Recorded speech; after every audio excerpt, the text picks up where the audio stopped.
کا صحیفہ 11 باب 18 آیت سے 20 آیت ہے۔ میں اس غریب بڑے کی مالک تھا جس کو ذبح خانہ کو لے جاتے تھے۔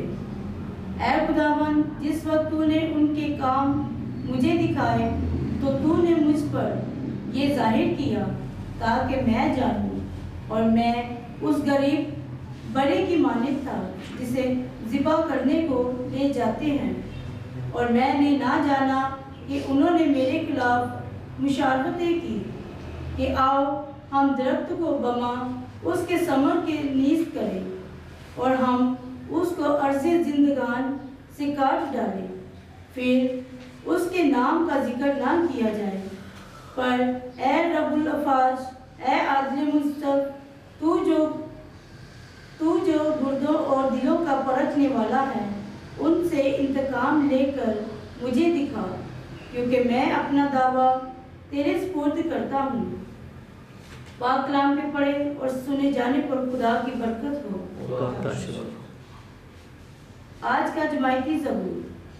اے خداوند میرے خدا، میں تیری پناہ لیتا ہوں۔ اے میرے خداوند خدا، میں تیری پناہ لیتا ہوں۔ میرے سب ستانے والوں سے مجھے بچا اور مجھے چھڑا۔ ایسا نہ ہو کہ کوئی میری جان کو شیر کی طرح پکڑے اور اسے پھاڑ ڈالے، اور کوئی چھڑانے والا نہ ہو۔ جماعتی جواب۔ اے خداوند میرے خدا، میں تیری پناہ لیتا ہوں۔ اے خداوند میری راستی کے مطابق اور میری بے گناہی کے مطابق میری عدالت کر۔ شریروں کی بدیوں کا خاتمہ کر دے، مگر صادق کو قیام بخش دے، کیونکہ تو اے خدائے عادل قلبوں اور گردوں کو جانچتا ہے۔ جماعتی جواب۔ اے خداوند میرے خدا، میں تیری پناہ لیتا ہوں۔ خدا میرے لیے ایک سپر ہے، وہ راست دلوں کو بچاتا ہے۔ خدا عدل منصف ہے، بلکہ ایک ایسا خدا جو شریر کو ہر روز دھمکی دیتا ہے۔ جماعتی جواب۔ اے خداوند میرے خدا، میں تیری پناہ لیتا ہوں۔ نعرہ حمد۔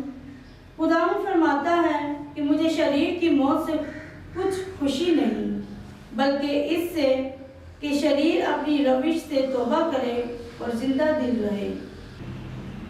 خداوند آپ کے ساتھ ہو، آپ کے ساتھ بھی ہو۔ انجیل مقدس بامطابق مقدس یوحنا، اے خداوند تیری تمجید ہو۔ اس کے 7ویں باب میں سے اس وقت ہجوم سے باز نے یسوع کی باتیں سن کر کہا، سچ مچ یہی النبی ہے، اور انہوں نے کہا یہ المسیح ہے۔ مگر بعض نے کہا، کیا المسیح جلیل سے آئے گا؟ کیا نوشتہ نہیں کہتا کہ المسیح داؤد کی نسل سے اور بیت لحم کے گاؤں سے آئے گا جہاں داؤد رہتا ہے؟ چنانچہ ہجوم میں اس کی بابت اختلاف ہوا، اور ان میں سے بعض اسے پکڑنے کا ارادہ کرتے تھے، مگر کسی نے اس پر ہاتھ نہ ڈالا۔ تب پیادے سردارگاہوں اور فریسیوں کے پاس آئے، جنہوں نے ان سے کہا کہ تم اسے کیوں لائے؟ پیادوں نے جواب دیا کہ کسی انسان نے کبھی ایسا کلام نہیں کیا جیسا یہ شخص کرتا ہے۔ تب فریسیوں نے جواب دیا، کیا تم بھی گمراہ ہو گئے ہو؟ کیا سرداروں یا فریسیوں میں سے کوئی اس پر ایمان لایا ہے؟ مگر یہ عوام جو شریعت نہیں جانتے لعنتی ہیں۔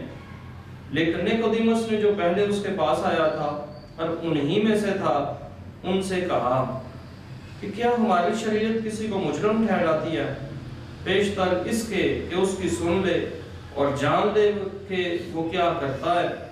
انہوں نے جواب میں اس سے کہا کہ تو بھی جلیلی ہے، تلاش کر اور دیکھ کہ جلیل میں سے کوئی نبی مبعوث نہیں ہوتا۔ انجیل مقدس کے وسیلے سے ہماری خطائیں مٹائی جائیں۔ اے مسیح تیری ستائش ہو۔